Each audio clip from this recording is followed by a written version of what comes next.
이번에 얘기해볼 경기는 뉴욕 자이언츠와 시애틀 시옥스의 경기입니다. 이 경기 17대 12로 끝났고요. 시옥스가 패배를 했습니다. 자이언츠가 승리를 가져갔는데 그러면서 이제 시즌 초반에 우승 후보였던 뉴욕 자이언츠가 지금은 강력한 지구 우승 후보로 급부상하고 있습니다. 저는 그렇게 적어왔어요. NFC 이스트의 역습 1탄이었다. 아. 네. 그리고 이제 잠시 후에 또 2탄에 대해서도 얘기를 해볼 시간이 네. 있을 텐데 어쨌든 자이언츠가 되어 시애틀을 낚았다는 게 이번 주 가장 큰 이슈 중에 하나가 아니었나 싶습니다. 그러면서 이제 기대 이상의 모습을 보여주고 있는 조 저지 감독이다 이렇게 얘기를 해야 될 것 같은데요. 이날은 일단 두 가지가 잘 됐습니다. 보통 이제 저희가 두 가지가 잘 됐다라고 하면 공격과 수비가 잘 됐다 이런 얘기를 하는데 특히는 이제 러싱 공격과 패스 러시 그리고 딥볼 억제가 굉장히 좋았다 이렇게 좀 얘기를 하고 싶습니다. 그러니까 주전 쿼터백 데니얼 존스가 햄스트링 부상으로 나오질 못했고 네. 또 원정팀들의 무덤으로 알려진 시애틀 원정 경기였기 때문에 자이언츠의 승리를 예상하신 분들은 많지는 않았을 것 같아요. 그런데 콜트 맥코이 선수의 약간 부족한 점을 말씀해주신 대로 러싱 공격과 수비진이 잘 채워줬다는 생각입니다. 네. 일단 이제 러싱을 살펴보면 웨인 골먼 선수가 135야드에 평균 8.4야드를 전진을 했습니다. 그리고 알프레드 모리스 선수가 39야드로 약간 수치가 적지 않나라는 생각이 들 수도 있는데 한 개의 터치다운과 함께 평균 4.9야드를 기록을 했거든요. 그러니까 총 러싱 야드 자체는 많진 않았지만 효율로 봤을 땐 굉장히 좋았다. 이렇게 얘기를 할 수 있을 것 같고요. 알프레드 모리스는 리시빙 터치다운까지 하나 기록을 해주면서 이번 경기에서 아주 알토란 같은 활약을 해줬습니다. 뭐 어쨌든 이제 시옥스의 런 디펜스를 완전히 교란했던 이 자이언츠의 러싱 군단이었다 이렇게 얘기를 해야 될 것 같고 수비 쪽에서 보면 이날 색을 전체 5개 그리고 큐비트를 10개를 만들어내면서 러셀 윌슨을 괴롭혔는데 딱 그 절반을 레너드 윌리엄스가 기록을 해줬습니다. 2.5개 색과 함께 5개의 큐비트를 기록을 하면서 수비진을 이끌었다 이렇게 좀 평가를 해야 될 것 같습니다. 디펜시브 라인, 라인베커, 세컨더리에서 모두 칭찬해야 될 선수들이 많은데 네. 말씀해주신 대로 디펜시브 라인에서는 이 레너드 윌리엄스 얘기를 해야 될 것 같고 라인베커진에서는 결국 그 미스터 일렐러번트 케이 크라우더 선수의 얘기를 좀 하고 싶습니다. 이 선수가 커리어 첫 색을 기록했을 뿐만 아니라 레너드 윌리엄스의 색 장면에서도 그 러셀 윌슨의 동선을 먼저 막아서면서 이제 러셀 윌슨이 크라우더를 피하다가 레너드 윌리엄스에게 잡히는 그런 장면도 있었고 또 결정적인 인터셉션 장면에서도 크라우더가 공을 잡아낸 것은 아니었지만 크라우더의 몸을 맞고 자이언츠의 수비 선수에게 또 넘어가는 그런 장면들도 있었거든요. 네. 그래서 이 크라우더 선수가 기록되지 않은 또 팀의 공헌한 바들이 많다 이렇게 좀 얘기를 하겠습니다. 네. 그리고 이제 이 뒷볼을 억제했던 부분도 좀 얘기를 해보면 지난주에 이 DK 메카프 선수가 177 리시빙 야드를 기록을 했었잖아요. 그랬는데 이 경기에서 80야드로 묶였습니다. 거기다 터치다운도 없었고요. 그리고 이제 타일러 로켓 선수도 63야드밖에 기록을 하지 못하면서 사실상 이 러셀 윌슨 선수의 양 날개를 꺾어놨다. 이렇게 좀 얘기를 해야 될 것 같고 거기다가 더 중요했던 건 이날 빅플레이가 한 번도 없었습니다. 이 두 선수에게서. 그러니까 이날 경기 내내 러셀 윌슨 선수가 기록했던 25야드 이상의 플레이가 딱 한 번 있었어요. 그게 카슨 선수의 리시빙 터치다운이었는데 그 플레이를 제외하고 나면 단 한 번도 25야드 이상의 플레이가 없었다는 점. 그러니까 이 부분은 사실 이 러셀 윌슨 선수가 뒷공간을 굉장히 좀 많이 노리는 선수인데 뭐 타일러 로켓이라든지 DK 메카프라든지 이런 선수들에게 롱 패스를 많이 던지잖아요. 근데 그런 부분을 굉장히 잘 억제를 했다. 어떻게 보면 이제 패트릭 그레이엄 디펜시브 코디네이터가 뒷볼을 최대한 억제하고 그리고 나머지는 이제 런 디펜스에 좀 집중을 하면서 상대 런을 막고 이런 식으로 좀 경기 운영을 잘했다라고 봐야 될 것 같습니다. 세컨더리에서 또 잘해줬던 선수들에 대해서 조금 구체적으로 얘기를 해보면 일단 제임스 브래드버리가 메칼프를 어느 정도 제어하는 데 성공했고 또 경기 마지막 장면에 그 헤일 메리도 제임스 브래드버리가 가장 먼저 손을 뻗어서 이제 막아내줬어요. 그리고 자블 페퍼스 같은 경우에는 그 반대편에 있는 시애틀의 자말 아담스 같은 역할을 해줬다. 그러니까 세컨더리에서 그냥 후방을 지키면서 뭐 세이프티 본연의 임무만 하는 것이 아니라 블리츠에도 적극적으로 가담하면서 뭐 색이나 태클 포로스 등도 이제 기록을 해냈거든요. 그래서 이런 선수들의 활약이 이제 시애틀을 막아서는데 좀 결정적이었다 그렇게 좀 생각을 했습니다. 네. 그러면서 이제 4연승을 거두게 된 뉴욕 자이언츠인데 이게 2016년 이후에 첫 4연승이라 그래요? 그러면서 지구 선두 자리를 지켜냈고 0승 5패로 시즌을 시작한 팀이라고는 좀 믿을 수 없는 상승세를 네. 지금 자이언츠가 타고 있습니다. 사실 이제 0승 5패로 출발했던 팀이 지구 선두 자리에 있다? 이것도 정말 쉽지 않은 기록이거든요. 물론 저희가 NFC 이스트 팀들이 전반적으로 침체되어 있기는 하지만 어느덧 이제 5할 승률을 목표로 한번 해볼 수도 있겠다. 네. 그런 생각이 드는 이제 5승 7패의 성적까지 왔고 일단 다음 주에 데니얼 존스의 복귀가 지금 긍정적으로 검토가 되고 있다고 해요. 예. 아직 뭐 확정적으로 뉴스가 나온 것은 아니지만 그래서 존스가 나올 수 있다면 뭐 패싱 게임도 조금 더 살아날 수 있지 않을까 뭐 그런 생각을 좀 해봤습니다. 사실 이제 이즈만 위원이 그런 얘기를 했었잖아요. 시즌 초반부터 잘 달리는 팀보다 시즌 후반에 불이 붙는 팀이 무섭다라는 얘기를 해줬었는데 어떻게 보면 그 표현에 가장 잘 들어맞는 팀이 자이언츠가 아닌가 싶기도 합니다. 그리고 자이언츠는 일라이 매닝 시대에 6번 시드로 올라가서 또 슈퍼볼 우승을 한 적도 있는 네. 그런 DNA를 가진 팀이잖아요. 그러다 보니까 자이언츠 팬들의 기대감도 점점 높아지고 있는 것 같습니다. 네. 그래서 저희 채널에 이제 댓글을 달아주시는 자이언츠 팬분들이 급격하게 좀 늘어났다는 생각이 좀 최근에 들었어요. 네. 어쨌든 그만큼 좋은 경기력을 최근에 보여주고 있다. 이렇게 좀 얘기를 해야 될 것 같고 시옥스 얘기로 좀 넘어가 보겠습니다. 시옥스가 러셀 윌슨 선수가 이제 10주차 램스전 이후에 또 한 번 최악의 경기를 하고 말았습니다. 러셀 윌슨에 대한 1차적인 보호가 잘 되지 않으면서 이제 전체적으로 어려운 경기를 했고 또 경기를 보면 윌슨이 너무 공을 오래 가지고 있는 장면들이 좀 보였어요. 네. 근데 이제 저희도 뭐 현장에서 보는 게 아니기 때문에 다 알 수는 없지만 아마도 자이언츠의 세컨더리진이 이 세퍼레이션을 많이 주지 않으면서 러셀 윌슨에게 좀 고민을 안겼던 게 아닌가 싶습니다. 네. 그러니까 분석 기사를 좀 보니까 기본적으로 커버 2, 커버 3 그리고 이제 커버 2맨 스킴을 이용을 하면서 전반적으로 이제 상대 이제 주요 리시버들 DK 메카프와 함께 타일러 로켓 선수를 굉장히 좀 잘 억제를 했다. 그런 점에서 칭찬을 하는 기사들이 많더라고요. 사실 자이언츠 프리뷰 때 네. 저희가 댈러스의 강력한 리시버들을 막기 위해서 세컨더리를 모으는 것이 아니냐 그런 이야기를 했었는데 이번 경기에서도 좀 그 효과가 나타났던 것 같고 예. 시애틀에게 좀 아쉬웠던 장면 한 가지만 얘기를 해보고 싶어요. 그 전반 막판에 그 펀트 블락을 하면서 그게 세이프티로 연결이 됐는데 네. 사실은 그 블락된 공을 엔드존 밖으로 나가기 전에 잡아냈다면 그게 터치다운을 얻어낼 수 있는 거였거든요. 그런데 시애틀 스페셜팀 선수들이 펀트를 막아내는 데까지는 성공했지만 그 미끄러져가는 공을 한 번에 이제 리커버리를 하지 못하면서 거기서 어떻게 보면 2점을 냈지만 이제 결과적으로 보면 5점을 놓친 게 아닌가 네. 이제 그런 좀 아쉬움이 있습니다. 그러면서 이제 전반이 5대 0으로 끝나게 됐는데 굉장히 좀 보기 드문 스코어잖아요. 그러면서 현지 팬들이 SNS에 내가 지금 야구를 보고 있나? 이거 사실 아이스하키 아니냐? 약간 이런 반응들이 꽤 있었습니다. 미식축구에서 세이프티라는 게 이제 한 경기 한번 나오기도 힘든 네. 그런 이제 기록이기 때문에 아마 팬들에겐 좀 낯선 스코어가 아니었나 싶습니다. 뭐 어쨌든 그러면서 이제 5대 0으로 앞서갔던 시옥스인데 결국 후반에 경기가 안 풀리면서 역전을 당하고 말았습니다.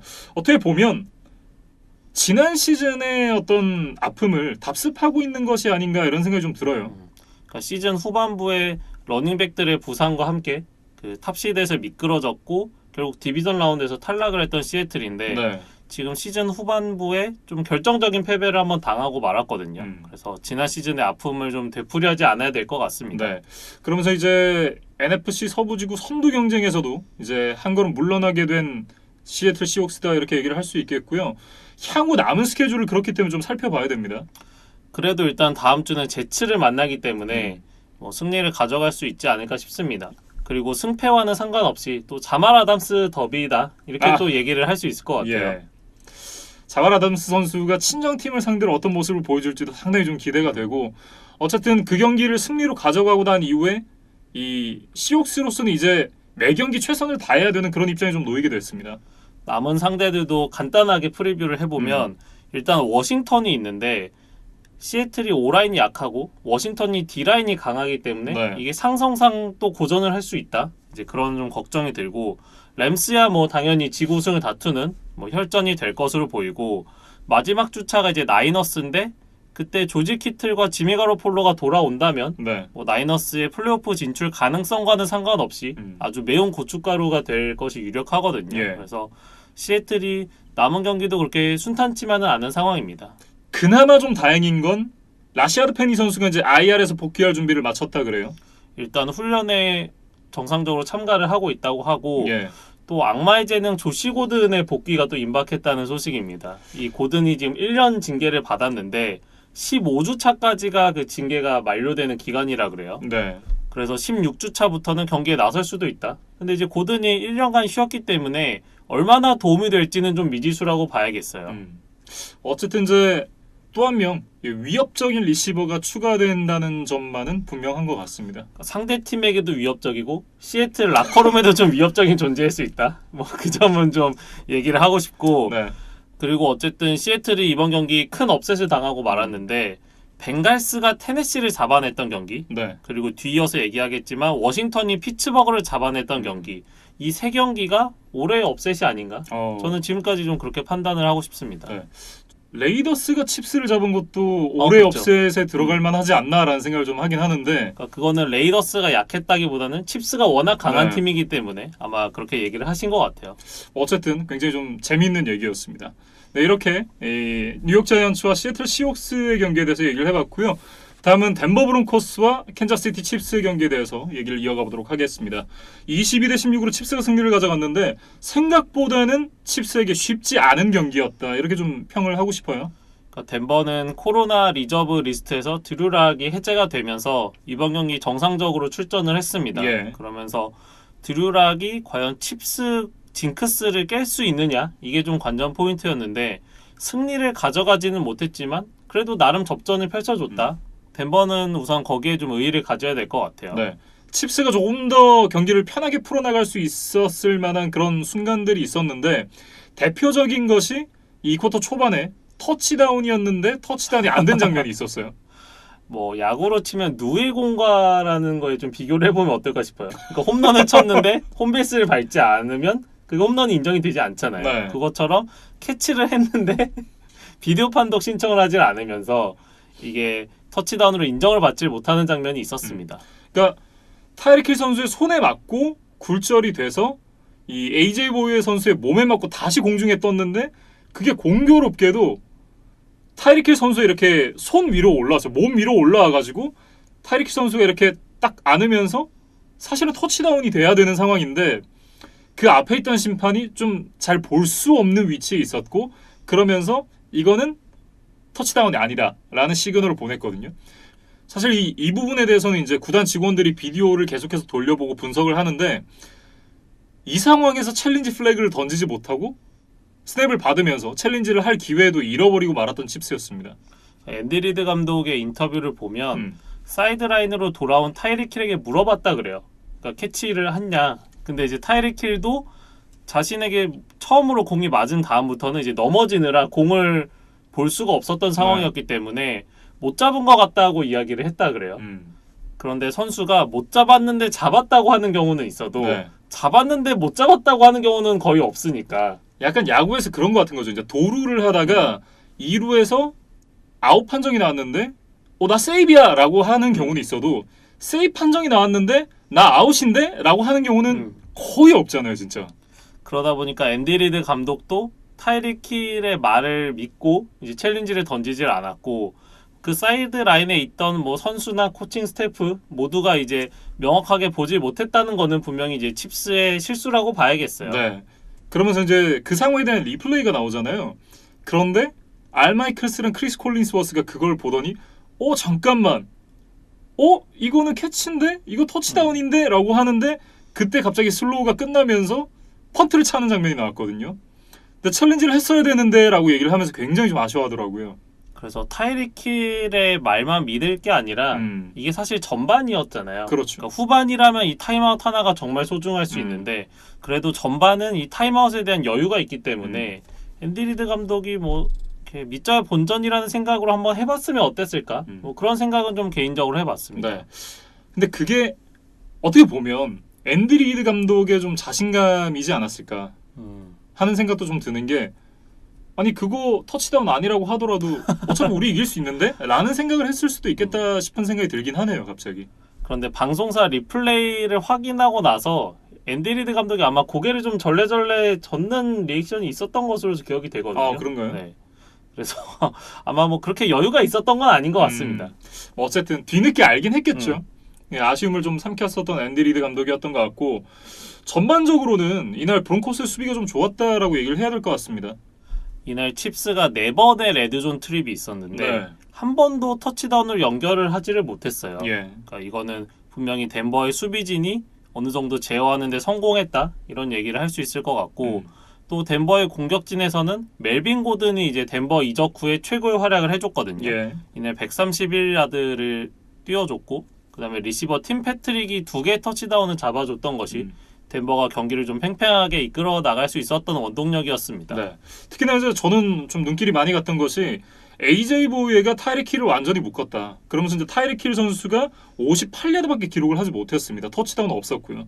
그런 부분을 좀 생각을 해본다면 AJ 보이가 일단 타이릭 힐을 묶었던 것 그리고 이날 또 하나 이제 칩스에게 아쉬웠던 부분이 이 클라이드 에드워즈 헬레어 선수가 경기에 나오지 못했거든요. 그러니까 자세하게는 리포팅이 안 됐는데 코로나 바이러스는 아니었지만 좀 아팠다 그래요. 네, 그러면서 이제 경기에 출장이 어려웠고 이날 이제 선발로 나왔던 선수가 레비온 벨이었고 이날 좀 팀 내 리딩 러시어였습니다. 근데 40야드밖에 기록을 못했거든요. 그러니까 사실상 러싱이 되지 않았다. 이렇게 좀 얘기를 해야 될 것 같아요. 그런데 AJ 보우의 얘기를 해보면 이 선수도 경기력 향상 금지 약물 복용이 드러나면서 네. 또 6경기 징계를 받고 말았습니다. 그렇다면 약발이었다. 이렇게 좀 봐야겠네요. 뭐 어쨌든 이 경기에 한해서는 AJ 보이 선수가 타이릭 힐을 억제하는 데 성공했다. 이렇게 좀 얘기를 해야 될 것 같고 사실 이제 트래비스 켈시를 제외하고 나서는 전혀 칩스답지 않은 공격이었다. 이렇게 좀 평가를 하고 싶습니다.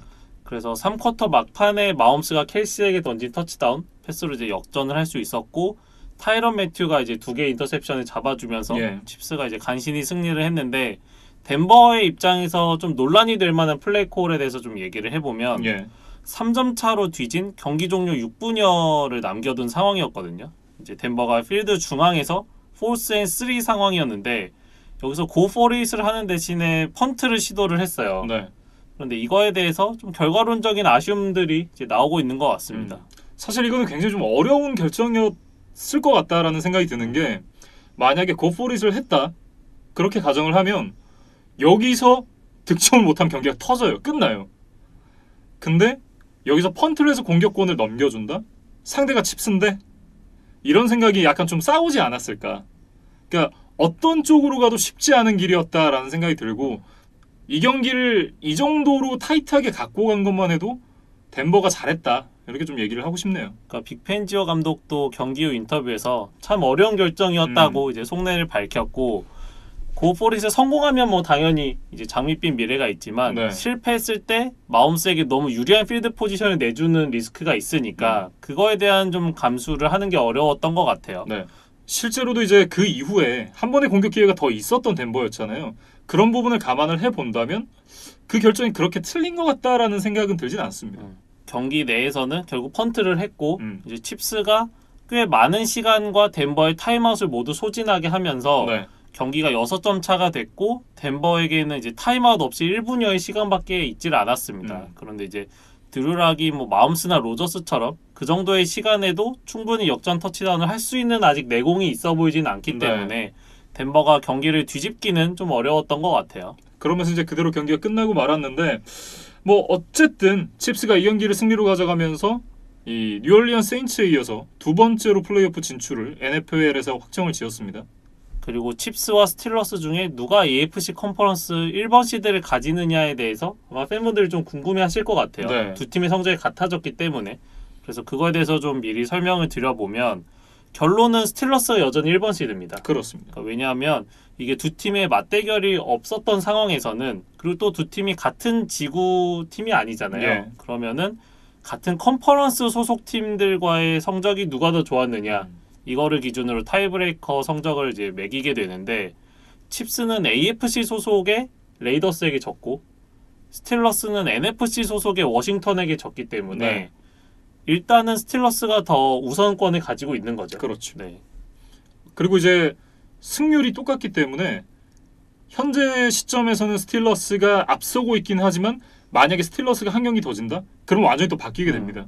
그리고 칩스의 남은 스케줄을 살펴보면 마이애미 원정, 그다음에 뉴올리언스 원정이 좀 까다로울 전망입니다. 네. 그래서 스틸러스와의 넘버원 시드 경쟁은 좀 끝까지 가봐야 될 것 같아요. 네, 이렇게 덴버 브론코스와 캔자스시티 칩스의 지구 라이벌 맞대결 얘기를 해봤고요. 다음은 워싱턴 풋볼팀과 피츠버그 스틸러스의 경기에 대해서 얘기를 이어가 보도록 하겠습니다. 23대 17로 풋볼팀이 승리를 가져갔습니다. 그러면서 이제 스틸러스의 전승 행진이 여기서 마감이 됐는데요. 저는 굉장히 좀 아쉬웠던 것이 일단 이날 경기 전반적으로 스틸러스 선수들의 집중력이나 어떤 컨디션이 굉장히 좀 떨어져 보였다. 그러니까 클러치 상황에서의 반칙도 굉장히 많이 나왔고 리시버들의 드랍이 굉장히 많았었거든요. 그러니까 경기를 치르면 치를수록, 그러니까 시간이 뒤쪽으로 흘러갈수록 선수들의 몸이 점점 더 무거워지는 게 보이더라. 그런 얘기를 좀 하고 싶은데 그게 왜 그렇느냐라고 얘기를 하면 역시나 스케줄 때문이다라고 얘기를 안 할 수가 없을 것 같습니다. 이번 경기를 앞두고 워싱턴은 10일의 휴식을 가졌고 예. 피츠버그는 4일을 쉬었으니까 두 팀이 지금 6일이나 휴식일 차이가 있었습니다. 예. 그러다 보니까 특히 스틸러스의 수비진이 후반전에 급격히 좀 체력이 떨어지면서 알렉스 스미스에 대한 압박이 잘 되지 않는 그런 모습들이 보였고 네. 이제 말씀해주신 대로 공격진 같은 경우는 좀 경기 내내 좀 어수선했던 것 같아요. 그래서 이제 드랍 얘기를 지적을 해주셨는데 네. 스틸러스가 이날만 7개의 드랍을 기록하면서 시즌 전체로 보면 31개로 이 부분에서 리그 1위 기록입니다. 네. 지난주에도 7개 기록했던 걸로 기억을 하거든요. 그래서 제임스 워싱턴의 인터뷰를 보면 전체적으로 피츠버그의 리시버들이 공을 완전히 소유하기 전에 다음 스텝을 너무 빠르게 생각하다 보니까 자꾸 이런 드랍 문제가 나오는 것 같다. 네. 그렇게 스스로 좀 문제를 인식을 했던 것 같아요. 그래서 우리 모두가 좀 이 점에 대해서 고쳐나가야 될 것 같다. 이렇게 좀 인터뷰를 했었습니다. 네. 뭔가 마음이 급한 문제들과 함께 스케줄적인 부분이 있었다라고 이제 얘기를 했었는데 사실 저는 이 부분에서 굉장히 좀 어이가 없었던 게 스틸러스랑 레이븐스랑 똑같은 날 경기를 펼쳐놓고 왜 스틸러스는 4일을 쉬고 레이븐스는 5일을 쉬고 경기를 했는가. 그러니까 애초에 이런 문제가 발생을 한 것도 사무국이 레이븐스랑 스틸러스의 경기를 계속해서 뒤로 밀었기 때문이잖아요. 그러니까 그랬기 때문에 이런 문제가 발생을 한 건데 이거는 스틸러스에게 어떻게 보면 또 스틸러스 팬분들 입장에서는 이건 좀 너무하다 싶은 그런 생각이 들 것 같다라는 그런 생각이 들고 뭐 결국 이제 이런 사무국의 일처리가 굉장히 좀 아쉽습니다. 그러니까 사실 동네 구멍가게도 아니고 이렇게 좀 주먹구구식으로 운영을 한다는 것 자체가 굉장히 좀 아쉽다라는 얘기밖에는 뭐 더 할 얘기가 없네요. 사무국도 이번 코로나 사태는 이제 처음으로 겪는 일이기 때문에 좀 부분 아쉬운 일처리들이 이제 눈에 띄는 상황이고 그 다음에 이제 경기장에 있는 심판진도 이날 좀 스틸러스 팬들에게는 열받게 할 만한 그런 이제 장면이 하나 있었는데 전반 마지막 상황 네. 말씀하시는 거죠? 그 장면을 좀 설명을 해보면 스틸러스가 14대 0으로 앞서고 있었거든요. 네. 그래서 워싱턴이 좀 답을 찾지 못하는 그런 상황이었는데 전반 종료 23초를 남겨두고 서드 앤 16 이제 워싱턴의 공격 상황이었습니다. 근데 여기서 알렉스 스미스가 색을 당하고 말았어요. 네. 그러면서 포스다운이 됐고 워싱턴이 타임아웃을 가지고 있지 않았기 때문에 필드골 유닛이 나와서 이제 자리를 잡고 킥을 시도하기에는 분명히 시간이 부족해 보였습니다. 네. 그러니까 억지로 차더라도 뭔가 급한 상황에서 이제 미스가 날 확률도 꽤 높았던 이제 그런 시간이었는데 심판진이 이제 시간을 멈춰주면서 이제 편안하게 그 킥을 성공시킬 수 있는 그런 이제 환경이 마련이 됐는데 네. 이거에 대한 이제 기사를 읽어보니까 알렉스 스미스가 색을 당한 이후에 공을 들고 사이드라인 밖으로 나왔다 그래요. 그러면은 이제 심판진이 새로운 공을 그 필드 안에 넣어줘야 되는데 네. 심판진이 이를 인지하지 못해서 공을 넣어주지를 않았다고 합니다. 그러니까 이 부분에 대해서 워싱턴이 항의를 했기 때문에 네. 이제 시간을 멈추고 이제 경기를 진행을 했던 거죠. 알렉스 스미스가 굉장히 좀 영리했다라고 얘기를 해야 될 것 같네요. 그러면서 14대 3이 됐고 이게 이제 후반전에 모멘텀이 바뀌는 계기가 아니었을까. 네. 뭐 이제 경기가 끝나고 보니 이제 이런 얘기들이 나오는 것 같습니다. 뭐 어쨌든 큰 점수 차로 경기가 끝나지 않았었기 때문에 이런 필드골 하나도 굉장히 좀 아쉬울 수 있는 그런 경기이긴 했습니다. 그래서 전승 행진이 끊긴 피츠버그는 아까 앞서도 얘기했듯이 AFC 1번 자리를 유지를 하기는 했어요. 예. 그런데 지금 최근에 스케줄이 좀 들쭉날쭉해졌고 팀 전체적으로 좀 경기력이 다운됐기 때문에 과연 남은 경기에서 자력으로 1번 시드를 확보할 수 있느냐, 이거에 대해서는 많은 의문이 있는 상황입니다. 예. 그래서 상대팀도 보면 빌스, 콜츠, 브라운스의 경기가 남아있어요. 빡센데요? 그러니까 물론 이 팀들도 스틸러스를 부담스러워 하겠지만 네. 스틸러스도 쉽지 않은 상대들이다. 음. 그런 이야기들을 좀 드리겠습니다. 네. 뭐 어쨌든 이 쉽지 않은 일정을 갖고 가야 되는 스틸러스인데, 앞서 저희가 이제 바뀐 일정 때문에 스틸러스가 굉장히 좀 힘들어 보였다라고 얘기를 하긴 했지만, 최근에 스틸러스의 경기력이 그렇게 좋았냐? 그건 또 아니었거든요. 그러니까 팬분들이 그런 얘기를 많이 하셨던 것 같아요. 전승팀 치고는 좀 포스가 약한 것이 아니냐. 네. 그러니까 저도 좀 그런 생각에 어느 정도 동의를 했었는데 저도 동의합니다. 결국 이제 1패를 당하고 말았고 근데 이제 지금부터가 중요한 것 같아요. 예. 쭉 연승을 하면서 생겼던 이제 피로 누적 문제, 그리고 이제 1패를 당했다는 어떤 선수단 전체의 상실감, 이런 것들을 톱닝 감독이 얼마나 잘 수습하고 다음 경기 이제 연패에 빠지지 않고 승리를 가져갈 수 있느냐, 이게 좀 관전 포인트인 것 같은데, 그나마 다행인 것은 주전 러닝백 제임스 코너가 코로나 리저브 리스트에서 이제 돌아온다는 소식입니다. 네. 코너 선수가 복귀를 하면 아무래도 좀 힘이 될 것 같긴 한데, 그럼에도 이 최근에 어떤 집중력의 저하라든지 이런 부분들은 좀 개선을 해야 되지 않느냐, 이런 생각이 좀 드네요. 그리고 이제 이 스틸러스의 전승 행진이 마감되면서 굉장히 기뻐한 사람들이 또 하나 있었습니다. 바로 이제 72년 마이애미 돌핀스의 우승 멤버들인데요. 이 경기가 끝나고 나서 SNS에 이제 혼자서 샴페인을, 요즘에는 이제 이 언택트 시대니까 집에서 혼자 샴페인을 따가지고 이제 축배를 드는 영상을 찍어서 SNS에 올리고 그랬더라고요. 그러니까 예전에는 그 시즌에 전승팀이 이제 사라지게 되는 그날, 네. 뭐 아니면 그 주간에 72년 그 마이애미 돌핀스의 전승 우승의 용사들이 모여서 이제 기념 파티를 늘 했었다 그래요. 네. 근데 이제 최근에는 그분들이 또 나이도 많이 들었고 또 코로나 시대에서는 그렇게 많은 사람들이 모이는 게 바람직하지 않기 때문에 네. 이런 이제 SNS를 통해서 각자의 이제 세레머니를 좀 했던 것 같습니다. 네.